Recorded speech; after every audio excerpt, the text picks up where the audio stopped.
नमस्कार दोस्तों। आज हम मुंशी प्रेमचंद की प्रसिद्ध कहानी बड़े भाई साहब सुनेंगे। तो चलिए शुरू करते हैं। मेरे बड़े भाई साहब मुझसे 5 साल बड़े थे, लेकिन 3 दर्जे आगे। उन्होंने भी उसी उम्र में पढ़ना शुरू किया था जब मैंने शुरू किया, लेकिन तालीम जैसे महत्व के मामले में वह जल्दबाजी से काम लेना पसंद ना करते थे। इस भवन की बुनियाद खूब मजबूत डालना चाहते थे, जिस पर आलीशान महल बन सके। 1 साल का काम 2 साल में करते थे, कभी कभी 3 साल भी लग जाते थे। बुनियाद ही पुख्ता ना हो तो मकान कैसे पायदार बने। मैं छोटा था, वह बड़े थे। मेरी उम्र 9 साल की, वह 14 साल के थे। उन्हें मेरी तंबी और निगरानी का पूरा जन्मसिद्ध अधिकार था, और मेरी शालीनता इसी में थी कि उनके हुक्म को कानून समझूं। वह स्वभाव से बड़े अध्ययनशील थे, हरदम किताब खोले बैठे रहते और शायद दिमाग को आराम देने के लिए कभी कॉपी पर, कभी किताब के हाशिए पर चिड़ियों, कुत्तों, बिल्लियों की तस्वीरें बनाया करते थे। कभी कभी एक ही नाम या शब्द या वाक्य 10-20 बार लिख डालते।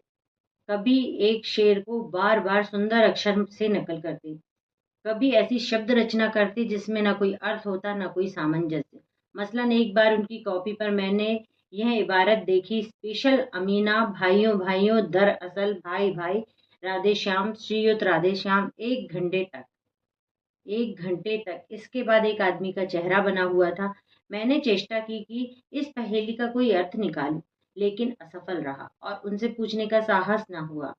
वह 9वीं जमात में थे, मैं 5वीं में। उनकी रचनाओं को समझना मेरे लिए छोटा मुंह बड़ी बात थी। मेरा जी पढ़ने में बिल्कुल ना लगता था। 1 घंटा भी किताब लेकर बैठना पहाड़ था। मौका पाते ही हॉस्टल से निकलकर मैदान में आ जाता और कभी कंकरियां उछालता, कभी कागज की तितलियां उड़ाता, और कभी कोई साथी मिल गया तो पूछना ही क्या। कभी चार दीवारी पर चढ़कर नीचे कूद रहे हैं, कभी फाटक पर वार उसे आगे पीछे चलाते हुए मोटर कार का आनंद उठा रहे हैं। लेकिन कमरे में आते ही भाई साहब का रौद्र रूप देखकर प्राण सूख जाते। उनका पहला सवाल होता, कहाँ थे? हमेशा यही सवाल इसी ध्वनि से पूछा जाता था, और इसका जवाब मेरे पास केवल मौन था। ना जाने मुंह से यह बात क्यों न निकलती कि जरा बाहर खेल रहा था। मेरा मौन कह देता था कि मुझे अपना अपराध स्वीकार है, और भाई साहब के लिए इसके सिवा और कोई इलाज न था कि रोष से मिले हुए शब्दों से मेरा सत्कार करें। इस तरह अंग्रेजी पढ़ोगे तो जिंदगी भर पढ़ते रहोगे और एक हर्फ ना आएगा। अंग्रेजी पढ़ना कोई हंसी खेल नहीं है कि जो चाहे पढ़ ले। नहीं, ऐरा गैरा नत्थू खैरा सभी अंग्रेजी के विद्वान हो जाते। यहाँ रात दिन आंखें फोड़नी पड़ती हैं और खून जलाना पड़ता है जब कहीं यह विधा आती है। और आती क्या है, हाँ, कहने को आ जाती है। बड़े बड़े विद्वान भी शुद्ध अंग्रेजी नहीं लिख सकते, बोलना तो दूर रहा। और मैं कहता हूँ, तुम कितने घोंघा हो कि मुझे देखकर भी सबक नहीं लेते। मैं कितनी मेहनत करता हूँ, तुम अपनी आंखों देखते हो मगर नहीं देखते। जो यह तुम्हारी आंखों का कसूर है, तुम्हारी बुद्धि का कसूर है। इतने मेले तमाशे होते हैं, मुझे तुमने कभी जाते देखा है?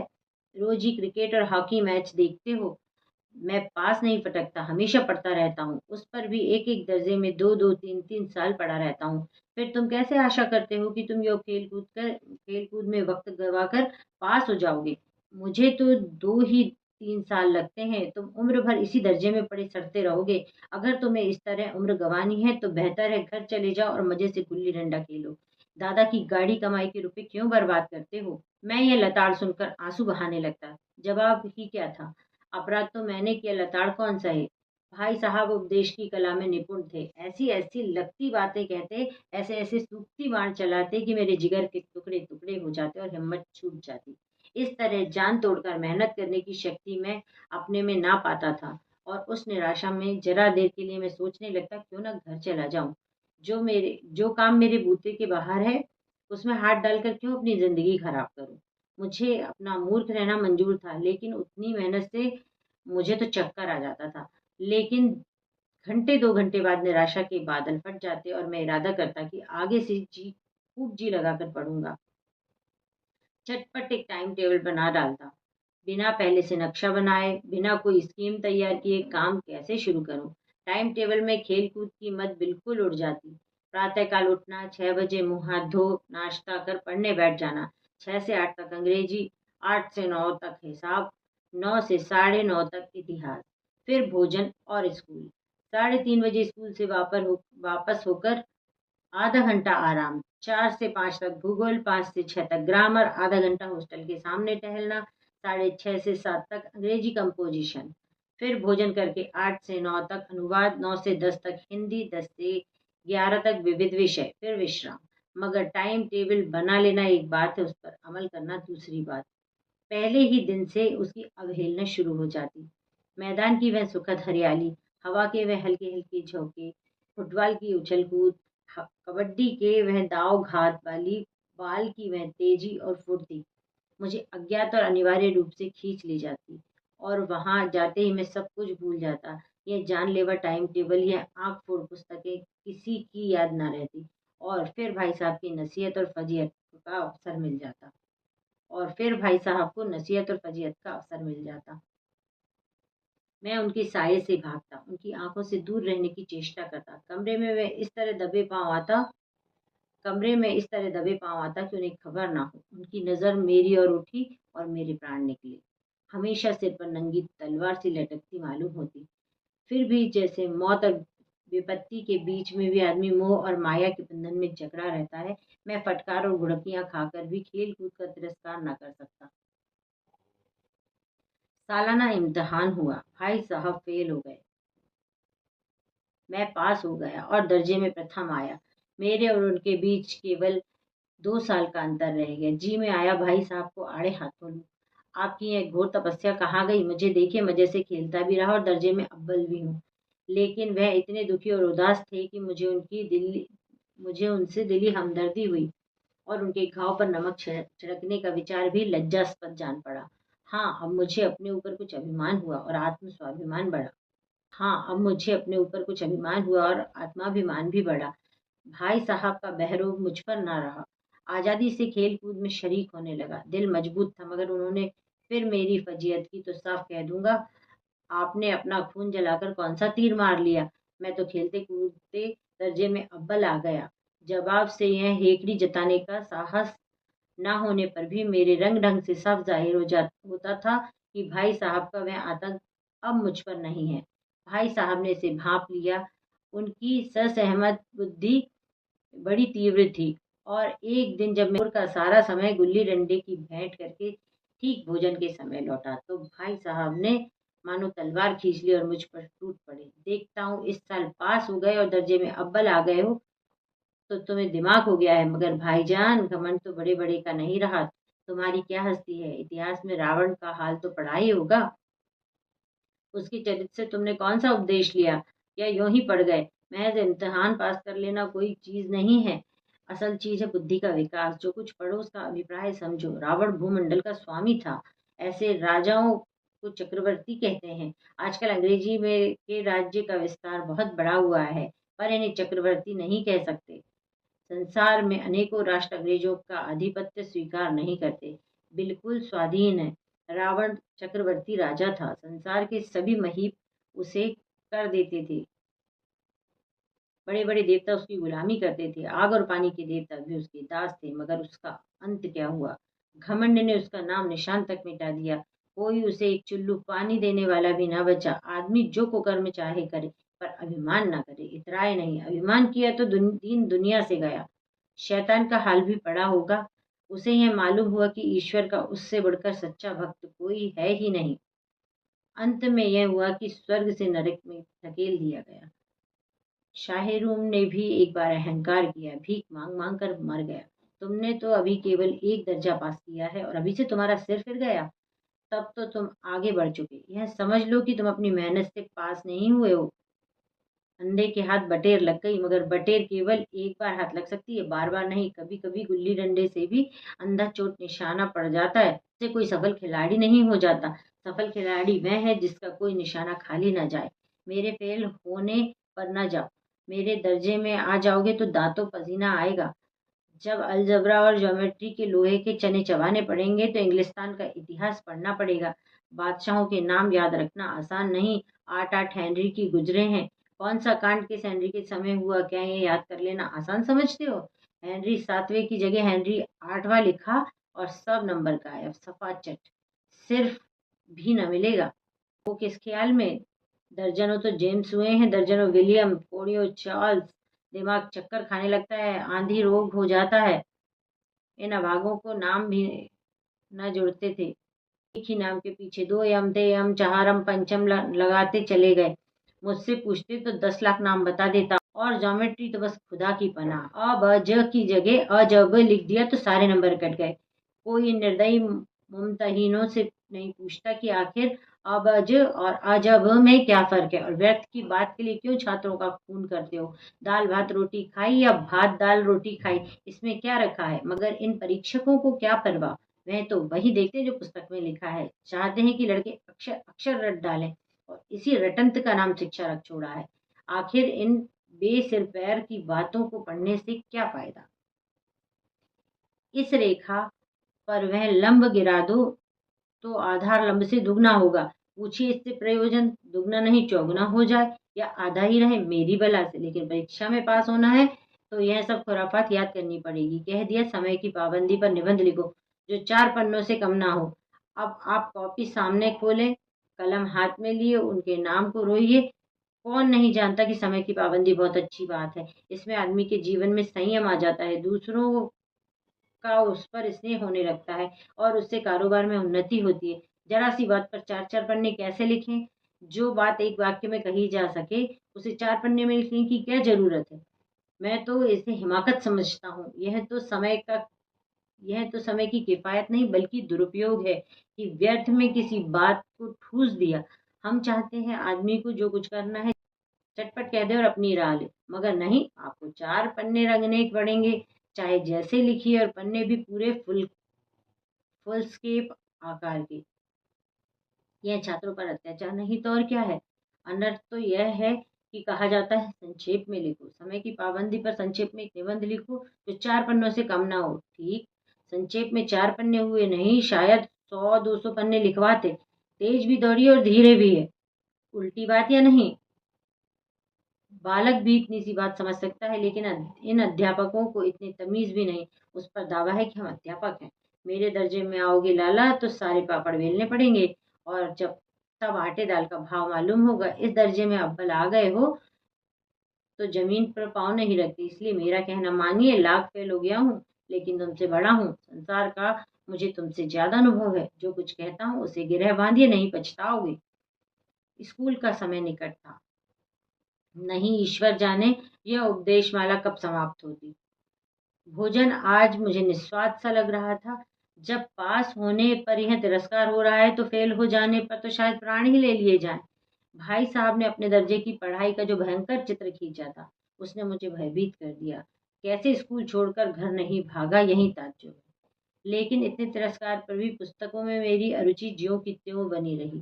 खेल कूद का कोई अवसर हाथ से न जाने देता। पढ़ता भी था मगर बहुत कम। बस इतना कि रोज का टास्क पूरा हो जाए और दर्जे में जलील ना होना पड़े। अपने ऊपर जो विश्वास पैदा हुआ था वह फिर लुप्त हो गया और चोरों का सा जीवन कटने लगा। फिर सालाना इम्तिहान हुआ और कुछ ऐसा संयोग हुआ कि मैं फिर पास हुआ और भाई साहब फिर फेल हो गए। मैंने बहुत मेहनत ना की, पर ना जाने कैसे दर्जे में अव्वल आ गया। मुझे खुद अचरज हुआ। भाई साहब ने प्राणांतक परिश्रम किया था। कोर्स का एक एक शब्द चाट गए थे। 10 बजे रात तक इधर उधर, 4 बजे भोर से उधर, 6 से 9:30 तक स्कूल जाने से पहले मुद्रा कांतिहीन हो गई थी, मगर बेचारे फेल हो गए।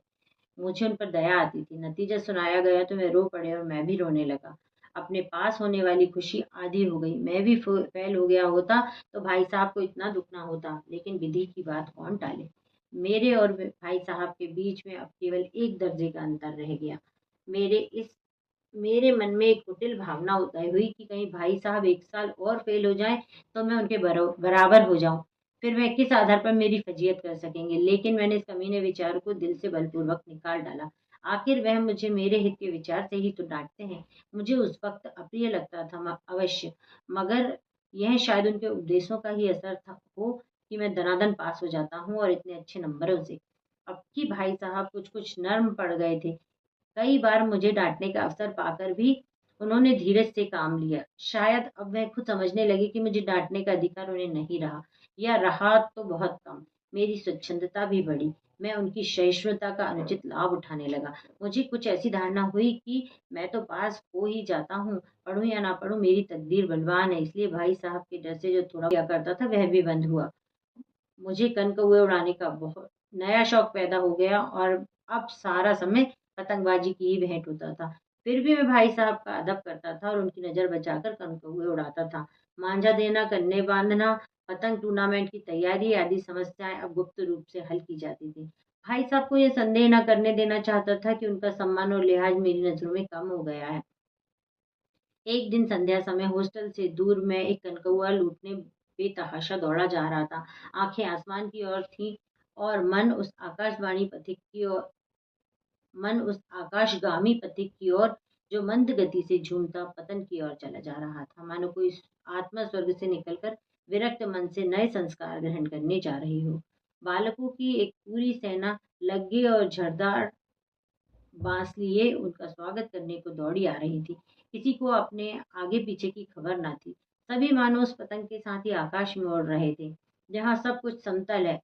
ना मोटर कारें हैं, न ट्राम, न गाड़ियां। सहसा भाई साहब से मेरी मुठभेड़ हो गई, जो शायद बाजार से लौट रहे थे। उन्होंने वहीं मेरा हाथ पकड़ लिया और उग्र भाव से बोले, इन बाजारी लौंडों के साथ धेले के कनकौए के लिए दौड़ते तुम्हें शर्म नहीं आती?